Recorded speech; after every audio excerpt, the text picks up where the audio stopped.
If today's talk was entitled The Fiqh of Salat, would the people attend in these numbers?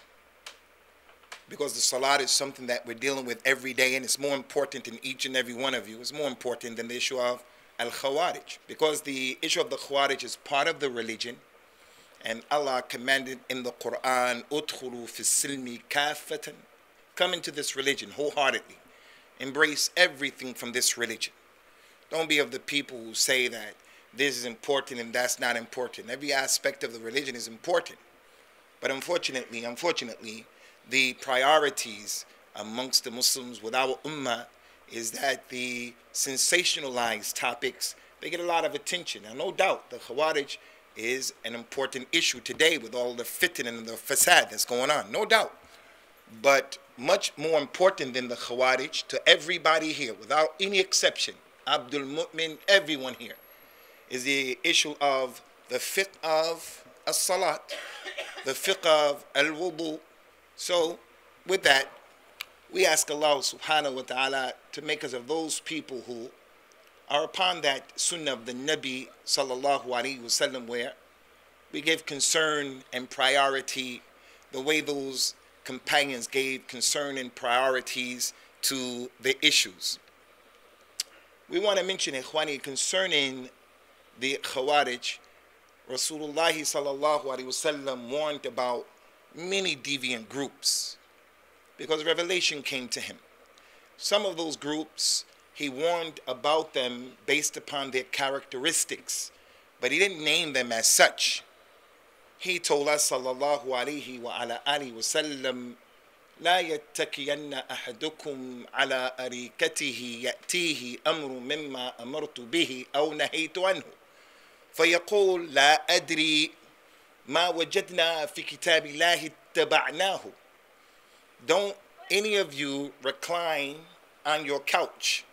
And one hadith is said, Shab'an, none of you should allow yourselves to eat a lot of food and you recline on your couch, and then something comes to you from our religion. Something is mubham, is general. It can be anything. Something comes to you from my religion that I told you to do, or I prohibited you from it.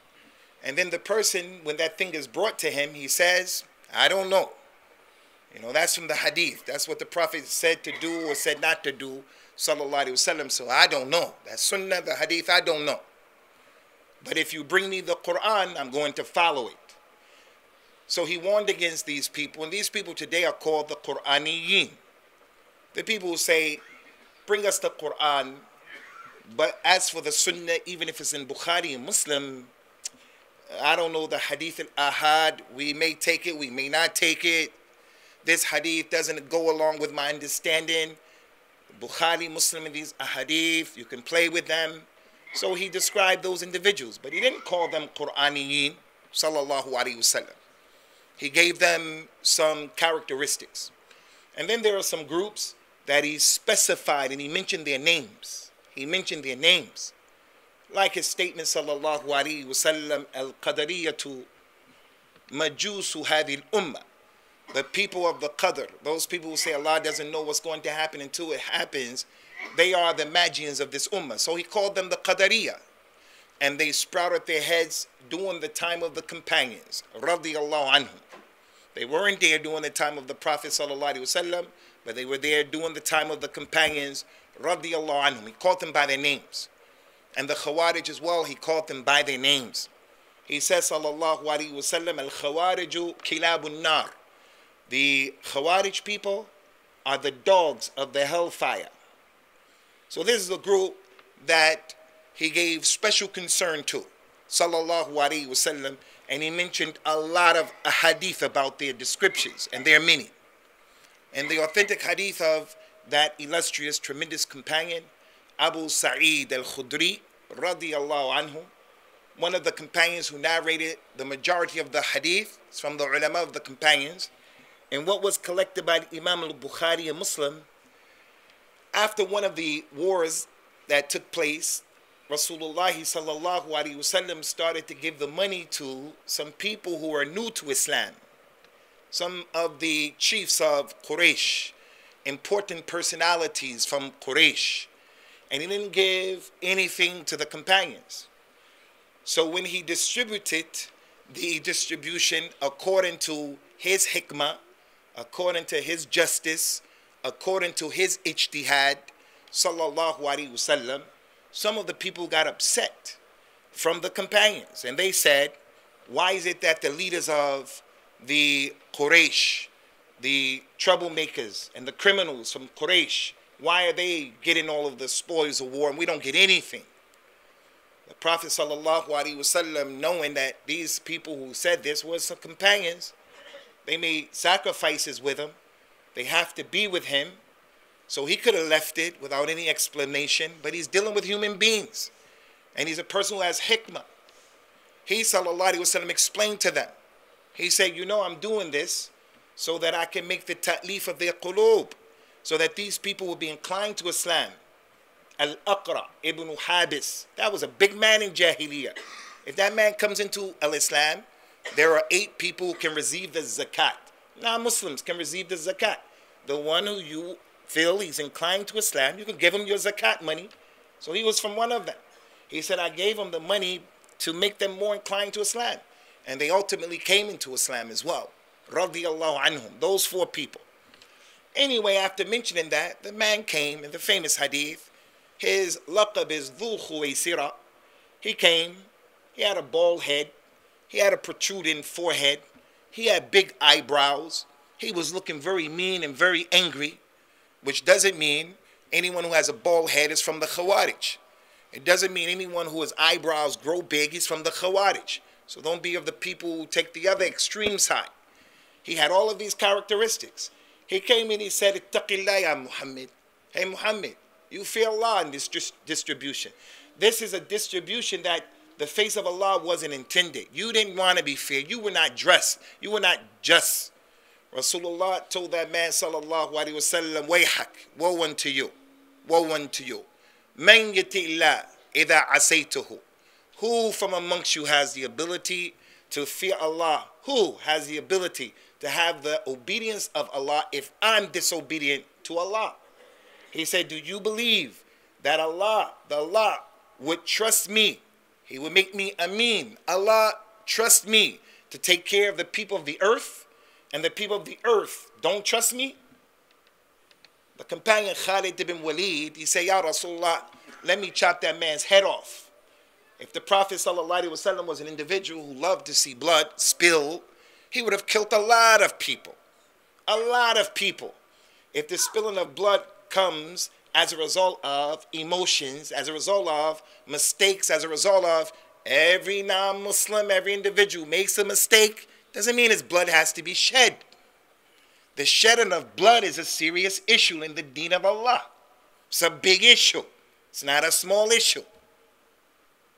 The one who contemplates and considers the Sharia of Al-Islam, he understands that. Shedding blood is a big issue. So he, sallallahu alaihi wasallam, told the people about that man. And another narration said that the man grabbed the Nabi sallallahu alaihi wasallam by his collar, grabbed him toughly, and he left on his neck the marks of his shirt being twisted on his neck.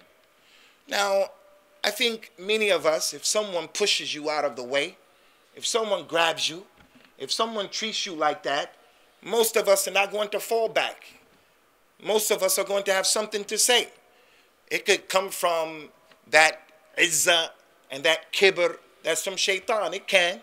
But the Nabi sallallahu alaihi wasallam, who was stronger than everybody else, and the proof of his strength is when people used to deal with him like that, many times he could break the man in half. Many times he used to relax, and he would deal with it in a way where the people couldn't criticize him, where it wouldn't affect his personality, his dawah, his community. Anyway, he told the man, you know, get off me. Pulled the man's hands off, and he gave him some money, and the man went away. He told the people, sallallahu alaihi wasallam, it's going to come from that man's loins a group of people. A group of people who are going to read the Qur'an, but the Qur'an is not going to reach their necks, meaning they're like parrots. They're just parroting off the Qur'an, but they really don't understand it. He mentioned sallallahu alayhi wa ala alihi wasallam about them that they will kill the people of al-Islam and leave alone the people of al-Othan, the idol worshippers. They'll kill the Muslims, but they'll leave alone the idol worshippers. He said they will go in and out of the religion the same way that the arrow goes in and out of the game.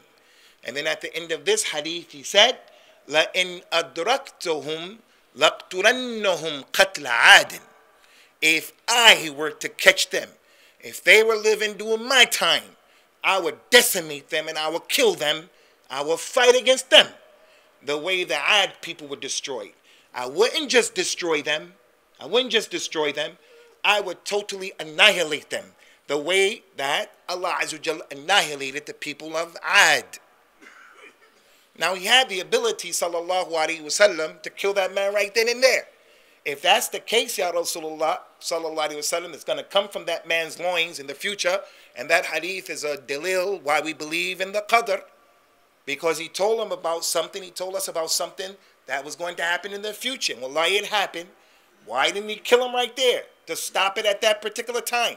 There's a lot of hikmah in that and a lot of reasons why the scholars gave to that particular issue. Those are the Khawaarij. There are many things to say about their characteristics, but from this one hadith, from this one incident, we get a lot of issues. Because today's talk is about the danger of the Khawaarij. So one of the things that we have to mention about the Khawaarij, first and foremost, is this incident shows us that the Prophet sallallahu alaihi wasallam was definitely from Allah Azza wa Jal, al-Rasul and the Nabi, because he had revelation to tell people about things that were going to happen in the future. No way in the world he would have been able to tell us about this issue except that Allah Azza wa Jal revealed that information to him. He didn't come to that conclusion just by himself. It's revelation that was revealed to him. But in terms of the danger of the Khawaarij is the fact that the Nabi sallallahu alayhi wa alihi wasallam mentioned that this group will kill the people of al-Islam. Ikhwani, I want to repeat, and I want to say this again. One of the biggest crimes in al-Islam is to shed the blood of any Bani Adam without having the just right. Because no one here is here except that he's a slave of Allah, she's a slave of Allah, handmaiden of Allah. His body, his life is an amana between them and Allah. No one can trespass on the life of any human being. So with the fitna that we see today, where so much blood is hitting the earth at the hands of the non-Muslims, in the way that we see it, in the way that the world is viewing it, it gives you an indication of how far the Muslims really are in terms of just our understanding what's this religion. The companions of the Nabi sallallahu alaihi wasallam, they used to shed blood. But the blood that they would shed was the blood that the religion allowed it to be shed. Like al-hijama, like other than that. But just to kill people wholesale just like that, because someone disagrees with you, because someone has another opinion, that's from the big issues in al-Islam. He mentions subhanahu wa ta'ala, وَمَا كَانَ لِمُؤْمِنٍ أَن يَقْتُلَ مُؤْمِنًا إِلَّا خَطَأً. It is not permissible for a believer to kill another believer except by accident. And if he kills a man who's a Muslim by accident, he has to pay the diya. He has to pay his family for making the children orphans, making the wife a widow, making the mother and the father lose their child. He's responsible for that. That's from the hikmah of Allah's legislation. He mentioned in the same surah, ayat after that, وَمَنْ يَقْتُلْ مُؤْمِنًا مُتَعَمِّدًا فَجَزَاؤُهُ جَهَنَّمْ خَالِدًا فِيهَا وَغَضِبَ اللَّهُ عَلَيْهِ وَلَعَنَهُ وَعَدَّ لَهُ عَذَابًا عَظِيمًا. Anyone who kills a believer intentionally, then he's going to be in the hellfire forever. And Allah will be angry with him. And Allah will curse him. And Allah has prepared the grievous punishment. You're not going to find too many sins in the Qur'an that give you all of those descriptions. The anger of Allah, the curse of Allah, in the hellfire forever. Not too many sins are like that. And the murder of someone is like that. So he said about the people that they kill the people of Islam and leave the people of Al-Othan. Which doesn't mean it's okay just to kill non-Muslims. He told the people in the authentic hadith, sallallahu alaihi wa ala alihi wasallam, and this hadith goes to show the importance of shedding blood, whoever the blood happens to belong to. لا يزال المرء في فسحة من دينه ما لم يفسق دم حرام. A person will always have a chance to be forgiven, to go to Jannah. He will always have a chance in his deen, in his dunya, to be forgiven, as long as he didn't spill the blood that was haram. So from the dangers of the Khawaarij is, you don't want to be on the side of the Khawaarij, because the Khawaarij, from their religion, from what they are, who they are, is shedding blood is easy. And that's a danger in this deen. That is a danger in this deen. So that hadith of the Nabi helps us to understand that, sallallahu alaihi wasallam. In addition to that, Ikhwani, in addition to that, is the fact that the Khawarij, they sprouted their heads up during the time of the companions. But the hadith shows us that the first person was the father of the Khawarij, Dhul Khuwaysira. From the danger of the Khawarij, and this is serious as well, is that the Ummah during the time of the Nabi sallallahu alaihi wasallam, they were united. There was no Hanafi, Shafi, Maliki, Hanbali, Ikhwani, Sufi, Brawi, Deobandi, Salafi. It was none of that stuff. They were one ummah, and there were no need for these types of words or descriptions. During the time of the Nabi, sallallahu alaihi wasallam, he died, and his companions, they were on that same thing. The Khawarij were the first group in Al-Islam that presented itself. They're the first people who were guilty of the sin of at-tafarruq, dividing the Muslims. The Muslims right now in the city of Huddersfield, it's impossible for them to come together in this city. And that's because of the different understandings that they have of the religion. If there was an issue, a project that the Muslim community needed to take care of, and we needed numbers and we needed support, we're not going to support each other. And that's because we're on different madahib and different masalik. The very first people who created that issue were the Khawaarij. And for that reason, some of the scholars said that the Khwaarij were kuffar. Allah Azza wa Jal mentioned in the Qur'an, وَلَا تَكُونُوا مِنَ الْمُشْرِكِينَ مِنَ الَّذِينَ فَرَّقُوا دِينَهُمْ وَكَانُوا شِيَعًا. Don't be from the mushrikeen. Don't be from those people who divided their religion and they became different groups. So the hadith of the Nabi sallallahu alaihi wasallam and Sunnah fil Islam, sunnatun sayyi'ah, كان له وزرها ووزر من عمل بها من غير أن تنقص أوزارهم شيئا. Anybody who started a bad sunnah, they did something bad, they will get the recompense, they will get the sin of everybody who did that after them, without those people's sin being decreased one bit. So the Khawarij are the first people to start this big crime of at-tafarruq, this thing of dividing. Now some of us may sit in this masjid and we don't give the proper concern and consideration to the evil of at-tafarruq. At-tafarruq in the deen of Allah, if you can imagine your brothers and your sisters, your mother and your father, your aunties and your uncles, you people should be united like that. Although we don't always see eye to eye, it shouldn't be a reason for me to be an enemy to my brother who shares the blood that's flowing and circulating through my body. Because we're from the same family. In this religion, at-tafarruq is a big issue. It is a big sin and a big crime. The Khawarij were the first ones to institute and to practice this particular sunnah at a time when there was no need for it, at the worst time. Right now, at this time, we're living in this country. We don't have knowledge. We are people who are really far away from the knowledge of the religion, real true knowledge. So as a result of that, you kind of can understand why we have all of the confusion. But during the time of the companions, radiyallahu anhum, they were the blueprint for the religion. What's the deen? And you're going to go against them and start a new program. That's one of the reasons why some of the ulama of Islam said that the Khawarij, one of the proofs that they're from the kuffar is because of that. From the danger of the Khawarij, Khwani, it's just that, as I just mentioned, some of the ulama of Islam made takfir of the Khawarij because of that hadith. يَمْرِقُونَ مِنَ الدِّينِ كَمَا يَمْرِقُ سَهْمُ مِنَ الرَّمِيَّةِ. They will go in and out of the deen the same way that the arrow goes in and out of the game. Because of that statement, some ulama understood they're kuffar. They're out of this religion. The Nabi said that they were, sallallahu alaihi wasallam, the dogs of the hellfire. So they took that position. So there's ikhtilaf in that issue. Ikhtilaf between some of the Salaf concerning that, even with the companions. Ali ibn Abi Talib, to show his justice. The man was fair, the man was just. From the khasa'is of al-Islam as al-adl and al-insaf. You have to be a person with your enemy and with your habib, your friend, the one on the same page. You got to be fair and just. When the Khawaarij broke away from Ali ibn Abi Talib and they were going to fight him, when Abdullah ibn Abbas went to them, told them, hey, this is the Khalifa. The companions are with him. He's the best person walking on the face of the earth. He's the cousin of the Nabi sallallahu alaihi wasallam. He's the husband of his daughter. What are you doing? The people, they had iqtina'. They were convinced. They came back over.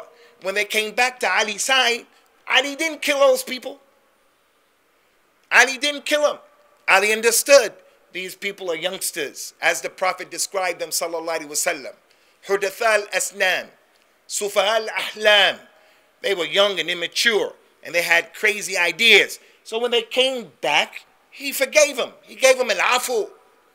And that shows the karam and the fadl. He got that from the Nabi sallallahu alaihi wasallam. For your information, ikhwani, FYI, Abu Bakr wanted to marry Fatima. Umar radiallahu anhuma wanted to marry Fatima. The Prophet said, no, sallallahu alaihi wasallam. He said to both of them, both of you are too old. She's young. So he chose for his daughter Fatima Ali ibn Abi Talib. Why? Ali grew up in the house of a Nabuwa. Fatima grew up in the house of a Nabuwa. There's no katha'a after that. You know, this issue of harmony, this issue of insijam, compatibility, there's no compatibility bigger than that. So it was only appropriate that Ali and Fatima got married. What's the point? When Ali ibn Abi Talib grew up in the house of a Nabuwa, he saw directly, every day, firsthand, from the Sunnah of Rasulullah sallallahu alaihi wasallam, the one who's giving dawah, the one who's educating, the one who's dealing with people. He's dealing with the youngster. He's not completely there. He's dealing with the drunkard. He's dealing with all kinds of people. The aslu in his dawah, the origin is ar-rahma, ar-ra'fa, al-lutf, taking it easy with people. Just like I want to have it taken easy with me. I don't want you being rough and tough with me. I don't want you to be like that. Allah told the Nabi sallallahu alayhi wa sallam, وَلَوْ كُنْتَ فَضًّا غَلِيظَ الْقَلْبِ لَانْفَضُّوا مِنْ حَوْلِكَ. If you were rough and tough with these companions, they would have left you, Ya Muhammad, because no human being wants to be dealt like that. No one wants to be dealt in a rough and tough way.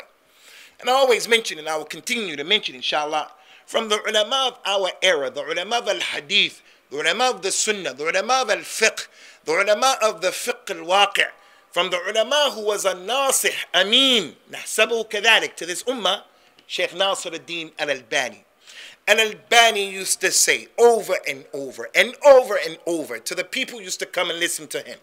He said that the truth is heavy. The truth is heavy in and of itself. When you tell someone who all of his life, 60 years, Hazar Nazar, that's all he knows. When you tell him Hazar Nazar is batil, it's wrong, that's hard for him to accept when he first hears it. So the truth is heavy. When you tell him that, what he understands and when he internalizes is, my father, you're telling me my father is in the hellfire, he didn't know what he was doing, and his father, and there's no khair. So if the truth is heavy, we can't make it even more difficult or more heavier with the way we deal with it. And that's what Ali did with those people from the Khawaarij. He wasn't rough and tough for no reason. He was rough and tough when it was needed. And that's what he learned from the Nabi sallallahu alayhi wa alihi wasallam. So they're called the Khawaarij for different reasons. Number one, as we mentioned, some of the scholars said that they went outside of the religion. They're kuffar. They asked Ali, are they kuffar? Ali ibn Abi Talib in his justice said, min al-kufri farru. they were trying to escape disbelief. I don't see them as kuffar. They went overboard in their understanding. They went overboard in their implementation. They were not right. He was an enemy to them and they were an enemy to him. But he said the haqq. Are they kuffar? He doesn't have wholesale takfir. Because you make takfir of me, I'm going to make takfir of you. He said, I understand those people. They were trying to escape kufr. But they did it the wrong way. They did it the wrong way. They're called the Khawaarij as well. Some scholars said because they went outside of the Sunnah. They made the khuruj and went outside of the Sunnah.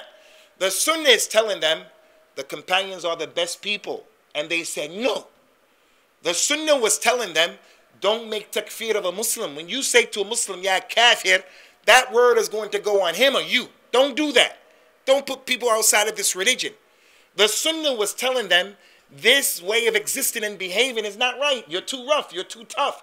Your ideas are wrong. You're too young. Young people in this religion, you see my foot right here? Not the right one. That's America. This foot right here, young people have to pump their brakes. You have to slow down. And the reason why you have to slow down is you have not arrived there yet. It's the Sunnah of Allah. It is the Sunnah of Allah that the young person, you have not arrived. So that is one of the reasons why they were called the Khawaarij. They would see themselves as being the ones. They're the marja. They're the points of reference. What they understood was right and what everybody else understood was wrong. And as a result of that difference of opinion, they would pull the sword out after that. No matter who you were. No matter who you were. Some of the ulama of Islam said that they were called the Khawaarij because they make khuruj against the hukam, against the leaders. And one of the big problems that we have with the youngsters and people who support this Khariji mentality is when you tell people, hey, don't make khuruj against the Muslim leader. And don't make khuruj against the non-Muslim leader who's over the Muslims and the Muslims don't have the ability to make khuruj against him.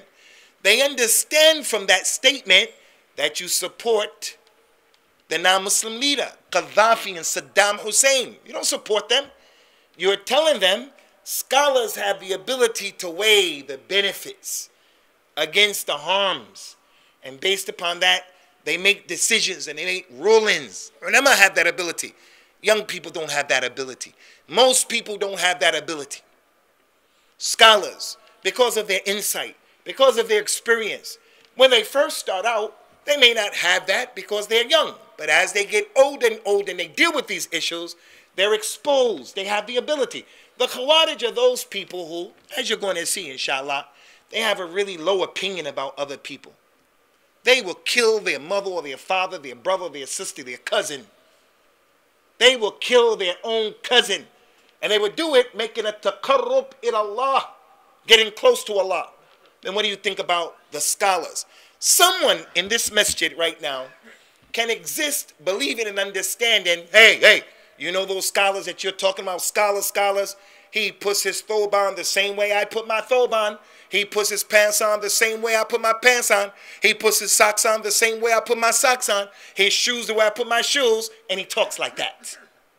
We're not saying that the scholars of Islam are infallible, but Allah gave the ulama of Islam a special position.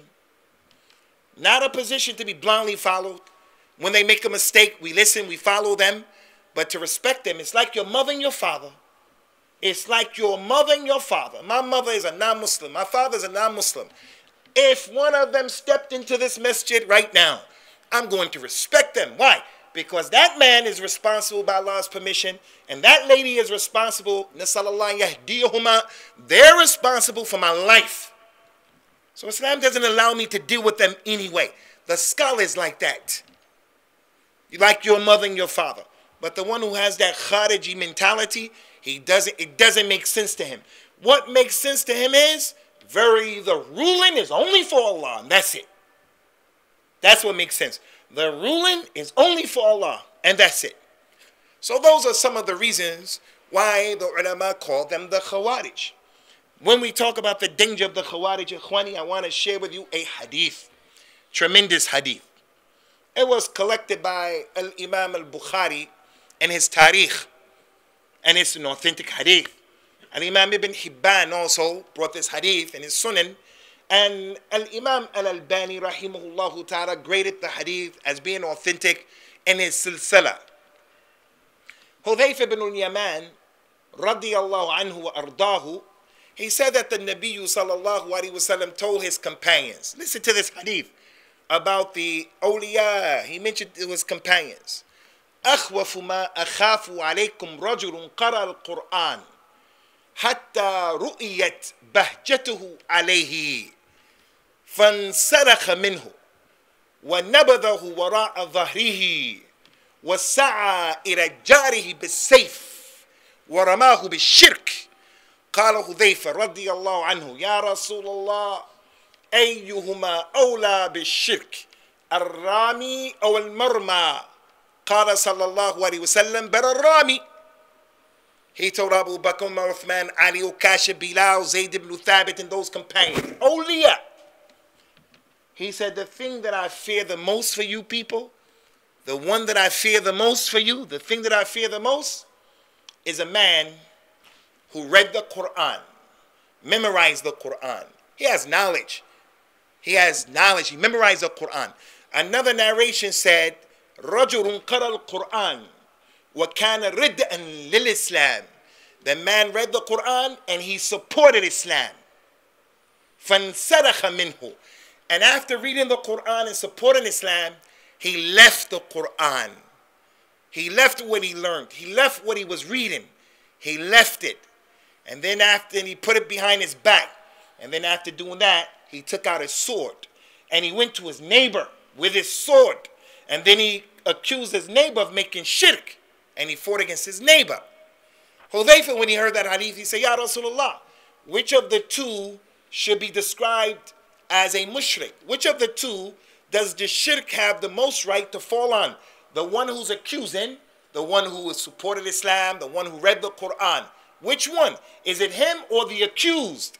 He says, sallallahu alaihi wasallam, the one who's doing the accusing, the accuser, the one who read the Qur'an and you saw it in his face. You saw the bahjatu alayhi. You saw the light of the Qur'an, the way he dressed, the way he looked. He had a beard. His throat was short. You saw in him the Sunnah. He had a black mark. He had on his knuckles that thing because he used to pray. On his knees, they were burnt as a result of tahajjud and dhikr. All of those things. His kalam, the things that he was saying. There's the ruling only for Allah. La ilaha illallah. The khilafah, al-jihad. You see all of this beautiful kalam on him and the Qur'an. And yet, he put that behind him and then he took the sword out and he killed who? He killed his neighbor. The Nabi said about the neighbor sallallahu alaihi wasallam, Kana Jibril yusini bijar hatta dhanantu sayuwarrithuhu. Jibril used to come to me all the time. He used to say, Ya Muhammad, the neighbor, the neighbor, the neighbor. Hey, the neighbor. Take care of the neighbor. Don't harm the neighbor. Hey, the haqq of the neighbor, the neighbor, the neighbor. Ayat will come down. The neighbor, the neighbor, the neighbor. He said he kept on telling me about the neighbor, the neighbor, the neighbor, until I actually thought, because the Prophet sallallahu alaihi wasallam, the revelation is coming to him. So he's one of those people who contemplated the way the Sharia is. He was intelligent. So he knew the inner meaning and the deep secrets of how the Sharia and the deen is. So he said, Jibril kept mentioning this to me to the point I thought this religion, I thought Allah was going to allow the neighbor to inherit. Just like your mother, your father, your son, your daughter, your wife. If a person dies, there are people who inherit from him. He said, I thought that Islam, Allah, was going to allow the neighbor to inherit. And that man, he went and he killed his neighbor. That hadith, Ikhwani, is a tremendous hadith with a lot of benefits that indicate and they show us, again, the danger of the Khawaarij. I want to repeat. That hadith, like the first hadith of Dhul Khuwaysira, it goes to show that revelation comes to Rasulullah sallallahu alaihi wasallam. And that as he prophesies and as he foretold, that's what we're dealing with right now. And the hadith also shows, and this is really critical, it shows that the Khwaarij, although they sprouted their heads up during the time of the companions, radiyallahu anhum, it wasn't just for that time. The Khawaarij are going to continue to come and come and come and go and come and go and come and go until Yawm al-Qiyamah. From that time until a Dajjal. When the Dajjal comes, the Khawaarij are going to be with the Dajjal. The very people who are saying the hukum is for Islam, the deen is for Allah, they're going to be with the Dajjal. So they're going to continue to come, and they'll be dealt with, and then they'll come, and they'll be dealt with, and then they'll come. And not only that, there are different types of Khawaarij. There are people who may be Khawaarij in one part of the world and another in another part of the world, and they're not even connected really, but it's the mentality, it's the application. Some may be in Somalia, another group may be in Nigeria, another group may be somewhere else. It's not just one group. Look what happened to this son of a companion. His name is Sa'id ibn Jumhan. His father's name was Jumhan. He was a companion. Sa'id ibn Jumhan, he went and he met the companion Abdullah ibn Abi Awfa radiyallahu anhuma. Ibn Abi Awfa became blind. When the son of the companion Sa'id met this companion who was blind, the companion said, what did the Azaraqa, what did they do to your father, Jumhan? He said, who are you? Who are you? He said, I'm Sa'id, the son of Jumhan, the companion of the Nabi. You know my father. He said, MashaAllah. What did the Azaraqa do to your father? The Azaraqa were one of the groups of the Khawaarij. They were named after a man. You got to go back. You have to read this man. You have to read about his history. A human being in the clothing of a shaitan, or a shaitan in the clothing of a human being. His name is Nafi' ibn al-Azraq. In the year 65 after the Hijrah, he went to Basra. Basra, the Muslims have power.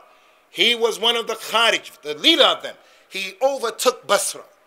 His fitna was so great, he and his group, they took over Basra, the whole place, in 65 after the Hijrah. They started killing people randomly. How? They killed people, women, they killed children, they killed old people. They got a big qidr, you know, a big pot, and boiled water, and threw Muslim children in there. Okay, Akhi, you want to kill people, I understand. You believe that they should, but what kind of killing is that? Now, I'm not a person who believes everything that I hear or I see, especially on the YouTube, text messages, TV. But I saw some things that are amazing. The man is given the shahada, and he's on his knees. And after giving the shahada, they say, you say after us. They're around him with the guns. Shadu an la ilaha illallah. He said it. Hamda Rasulullah. The man said, okay, we're going to kill you now. We're going to kill you because you don't make salat. We're going to kill you now because you're fighting with the Navam and these people. We're going to kill you now. We're going to kill you because this. But the man just accepted Islam. He said, we're not going to shoot you neither because that's merciful. We're going to have mercy on you. And the man took out a big sword and cut the man's head off. We say, hey, who in his right mind kills people like that? The little animal in Islam, the rabbit, the bird, the sheep. The Nabi told us, sallallahu alayhi wa sallam, inna Allah katab al-ihsan ala kulli shay. Allah wrote perfection on everything. If you kill well. If you slaughter well. Let one of you sharpen the knife so as to spare the suffering of the animal. Don't slaughter him and sacrifice him and his babies are watching. His wife is watching. You know, from the other animals. His maid is watching. Can't do that in front of the animals. What about Bani Adam? So that man, he said, Abdullah ibn Abi Awfa, what did the Azaraqa do to your father? He said, they killed my father. He said, Qatil Allah al-Azaraqa, finnahum min kilab al-nar. May Allah destroy them. They are the dogs of the hellfire. The boy Sa'i said, is it just the Azaraqa or all of the Khawaarij? He said, Bal al-Khawaarij kullihim. He said, it's for all of the Khawaarij, not just for that group that killed your father. So the point here is what? The companion understood that there's not just one group of Khawaarij. There are different groups of Khawaarij. They're not just in one place. Khwaarij is a mentality. Khawārij is a behavior. A person can have the behavior, the mentality of the Khawārij, and he can be an outright Khariji. From that hadith that we just mentioned, the hadith of the man taking out the sword after reading the Qur'an, it goes to show, Ikhwani, as the Prophet mentioned, sallallahu alaihi wasallam, from the dangers of the Khawārij is,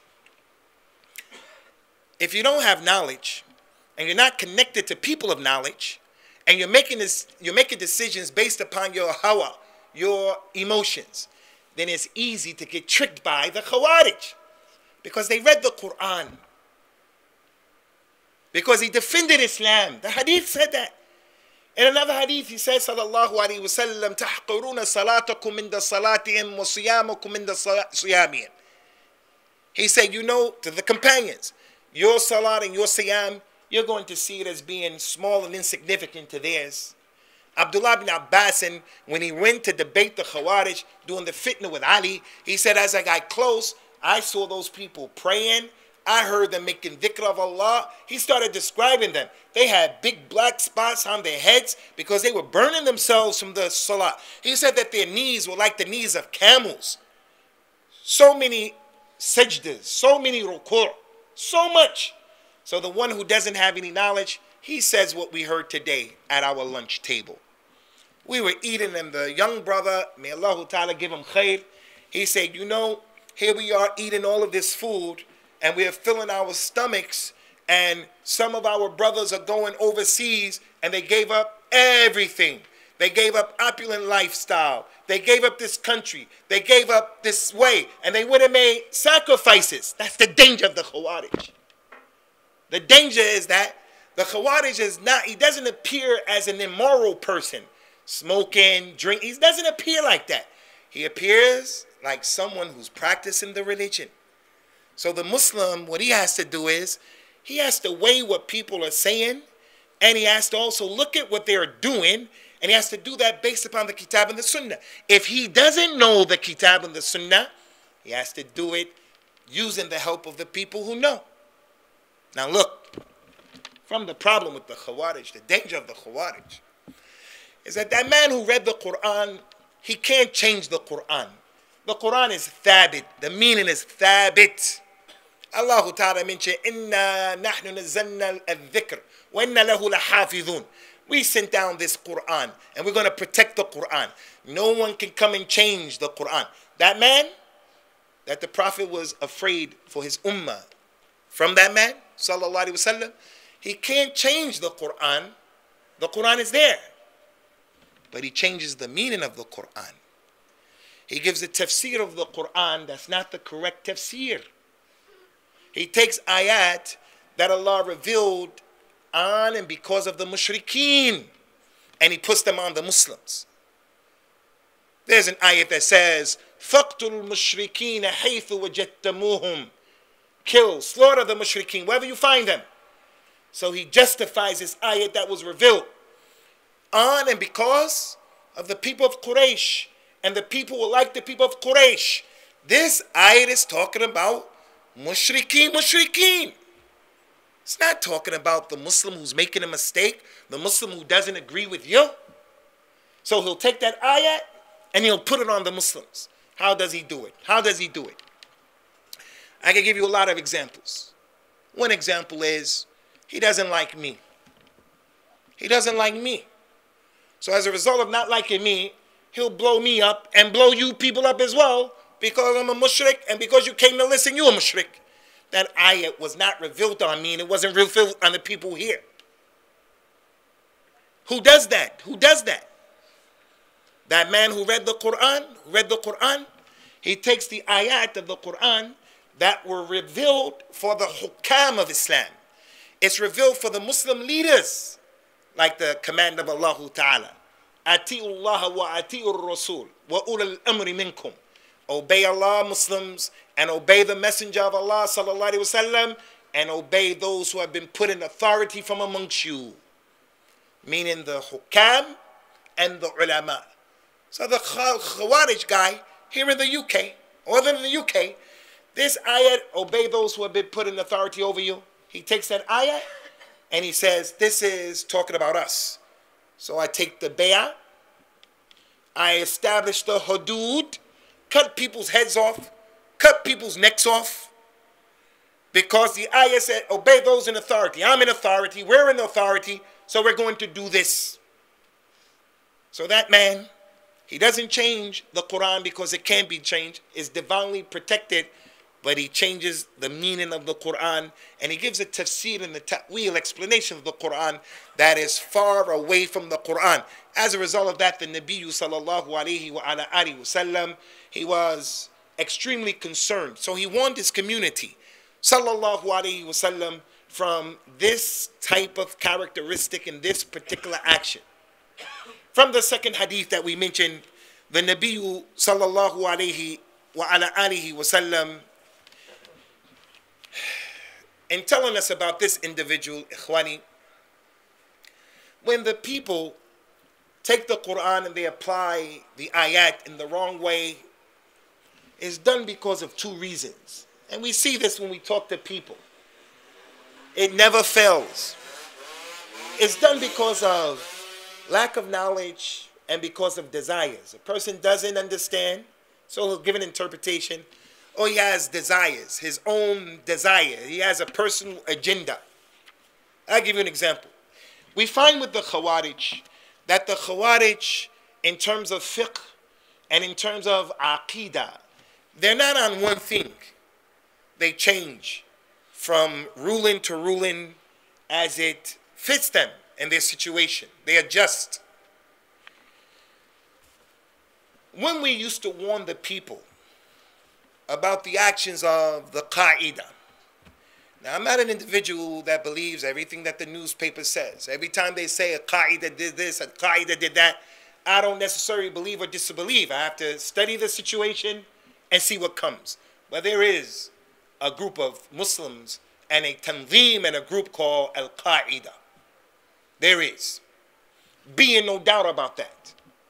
And the ulama of al-Islam are not in support of Al-Qaeda. But in the past, before we heard of the new people, Al-Qaeda, they were the mujahideen to some of our brothers. They were the mujahideen. The leader of Al-Qaeda, as you all know, is the man who's known as Ayman Al-Zawahiri. He was the second in command after Usamah bin Laden, غَفَرَ اللَّهُ لَنَا وَلَهُ. That man was considered to be the one who had the bay'ah before the second thing happened recently. So he had the bay'ah. So if we really believe in the bay'ah and the khilaf and all of that stuff, then the second bay'ah that happened recently, it shouldn't be acknowledged. It shouldn't be accepted because there's someone who already has the bay'ah. And that's the Qaeda leader, who I don't support and I don't agree with what they're doing for the most part. When the new bay'ah came, we have brothers who love that. Khilafah, Khalifa, Hijrah, and bay'ah, so forth and so on. Yeah, but you were the people who during the time of the Qaeda who were saying, you were the people who were saying, these are the mujahideen. So now, since he has the bay'ah, Ayman has the bay'ah, there should be no other bay'ah, no khilafah, no khalifa after that. And then we found that that man criticized the new people who are, well, they're not new, but he criticized and he warned the people. And he said, these people are from the Khawaarij, the ISIS. He said, these people are from the Khawaarij. The people who were relied on by some of our brothers who were given fatwas about jihad. All of them said, hey, this group, don't listen to this group. I can sit here and name the names of the people who they supported. Abu Muhammad al-Maqdisi, Abu Basir al-Tartusi, Sulaiman al-Alwan, Abdul Aziz al-Turayfi, all of these people, Abu Qatada, all of these people used to be the muftis for Al-Qaeda and our brothers who supported that. All of them said, hey, this group that's out there right now, this group is fanatical towards the way of the Khawaarij. What do the people say now? The people say now, no, they don't know what they're talking about. They don't know the situation. They're not aware of what's really happening. The same way they used to say when we used to tell them, hey, the recognized ulama of al-Islam, none of them are supporting Al-Qaeda. And those scholars were consistent Right now, they're not supporting the second group, ISIS. They're not supporting no scholar who's acknowledged and recognized. And even the people you consider to be from the people of knowledge, these people don't support them as well. So you should listen to those people. They say, no, we're not going to listen to them. Why? Because it goes back to what I'm saying. It goes back to the one who has the Khariji Minhaj or mentality. He's a person who's not Fabit. He doesn't work based upon usul. He doesn't work based upon principles that come from the Kitab and the Sunnah that would allow him to be divinely protected from making mistakes. Everybody's going to make a mistake. Ulama make mistakes. You make a statement today, as Umar said, radiyallahu anhu. Umar doing his khilafah, he was making hajj. He wanted to say something to the people. Some of the companions said, Ya Amir al-Mu'mineen, don't say it, because there are just too many people who are here.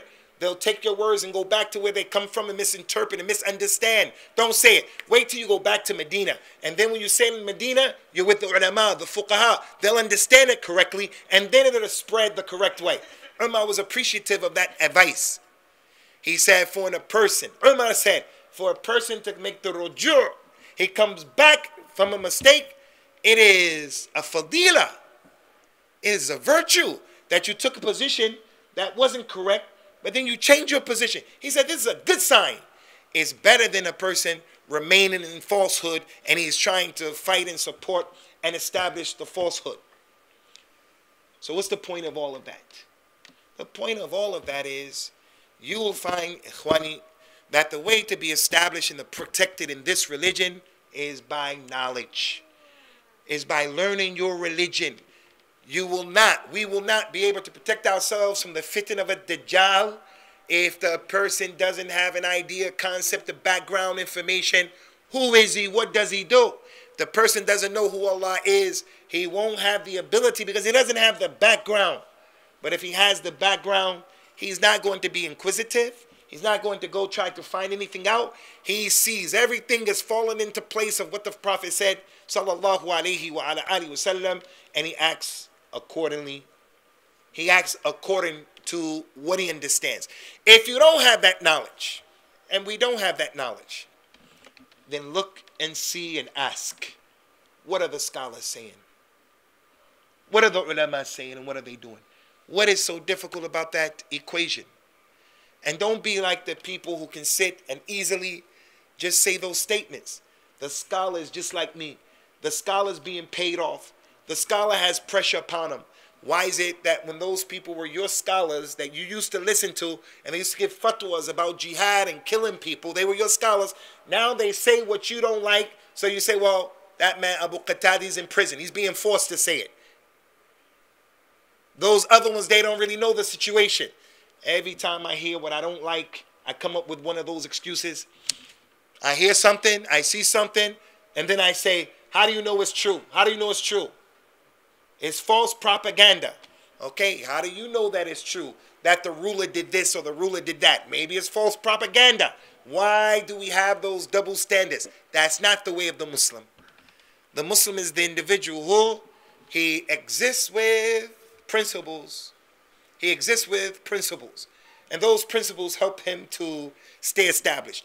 If he makes a mistake, which will happen, part of his principles tell him, when you make a mistake, just apologize, rectify, and keep it moving.